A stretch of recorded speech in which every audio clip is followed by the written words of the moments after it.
Welcome to module number 2, P3O models and tailoring. The syllabus areas that we will be covering as a part of this particular module include the following. At level 2 learning, we will be looking into the different emphasis of functions and services offered by the 3 different functional areas, i.e. strategic planning, delivery support, and center of excellence functional areas, and levels of governance within the P3O. We would look into how the main P3O model types, permanent and temporary, found within organizations support the delivery of change, including the functions and services offered by and the relationships between the offices in each of the model below: organizational portfolio office, hub portfolio offices, and virtual P3O models. And at level 3, we shall look into the various P3O models, including the underlying success factors, structures, reporting lines, and responsibilities. We will look into the relationships between the different functional areas. And we will look into functions and services which the P3O model should provide based on its structure and the maturity of the organization, including governance, assurance, and information assurance functions, and how they should integrate with the wider organization. We shall look into the sizing of a P3O for a permanent and temporary office, and we will consider whether the P3O structures selected are appropriate, including P3O structure and reporting lines, possible success factors for a P3O model in order to assess the likelihood of success and consequences of failure, whether the P3O functions and services selected are appropriate based on its structure and the maturity of the organization, and whether it integrates appropriately with the wider organization, whether the resourcing of a P3O model based on information in a sizing model is appropriate. So these would be a few topics under syllabus area P3O models and tailoring that we would be considering. Let's start off with some of the key considerations in P3O models. Now, this is a high-level slide in terms of what is it that we're going to look into. The 3 functional areas that P3O could provide support is strategic planning or portfolio support area, delivery support area, and center of excellence area. So we're going to kind of do a deep dive into what are the various services that we could offer in each of these functional areas. Another aspect of design consideration is whether we would like to have a centralized P3O or a decentralized one. What are the considerations we need to look at when we design a centralized versus a decentralized one? Should we kind of consider a permanent office or a temporary office? Should we kind of have our staff co-located in one singular place, or whether we should have a distributed model of functioning? So those would be some aspects that we would be looking into. And to a large extent, the P3O that we desire to have depend upon the maturity level of the organization.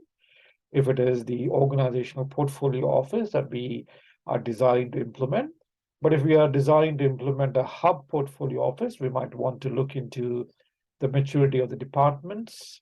And if we are looking into temporary offices, then we might want to examine what is the maturity level at the program and project level. What is the organizational capability, maturity in processes and overall culture? This would be some aspect of thinking on the maturity front.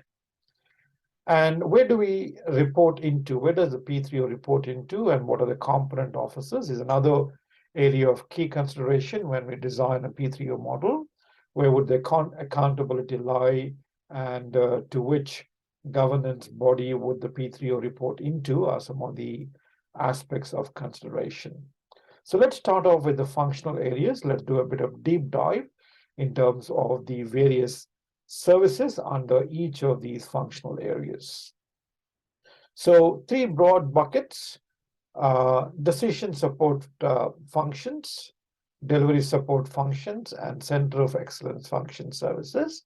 Now, under decision support or portfolio planning functions, P3Os could support management decision making, make sure that the investments are aligned with strategy, make sure that the investments are prioritized or ranked, make sure there is a collective understanding of the benefits of all the investments within the change portfolio, reporting on the dashboards, supporting escalation of risks, issues, changes in information, providing an oversight, scrutiny, and challenge. These are some of the areas of support under the decision support functions.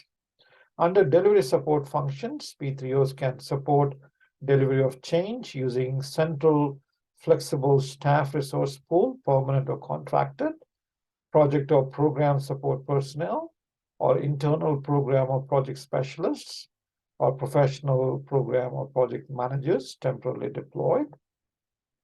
And under the Center of Excellence functions, P3O could develop standard methods, processes, consistent work practices, and ensuring their appropriate deployment. Capability support is given through training and coaching project managers and program managers and business analysts, etc. Internal consultancy, knowledge management, conducting lessons learned workshops, collating lessons learned, etc. Tool support, providing support on PPM solutions and independent assurance. So these are some of the services offered under the Center of Excellence functions. So this is one design consideration area. Let's look into another design consideration area. Should we kind of have centralized models or decentralized models? By the way, broadly speaking, there are three types of models that we could think about. That is an organizational portfolio office model, which is up on the top. And you could have a hub portfolio office. You could have a central office at the same time. You could have offices within IT, HR, marketing, etc. That would be a hub portfolio office. And then a virtual office model is a third type of model. So one of the key considerations that we look at is, well, should we have a centralized or a decentralized P3O? Now, some of the models which are found within organizations, their key features and the factors in their evolution and success are kind of outlined. Variations on the models may arise out of different organizational factors, including what sector are we working in? Are we working in a public sector or a private sector? So the economic sector is one of the driving factors to decide whether we have a centralized or a decentralized approach. The size of the organization, approach towards governance, the number of projects and programs we are carrying out, the size in terms of the budget, the risk profiles, complexity, and durations. Level of organizational portfolio, program, and project management maturity, that's an important factor to consider when we think about having a centralized or a decentralized model.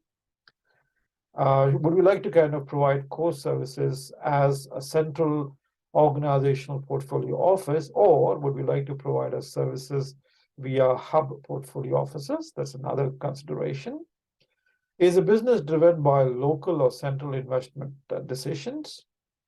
Does the organization provide opportunities for growing its staff with a strong coaching and support ethos, and thereby value a formal center of excellence?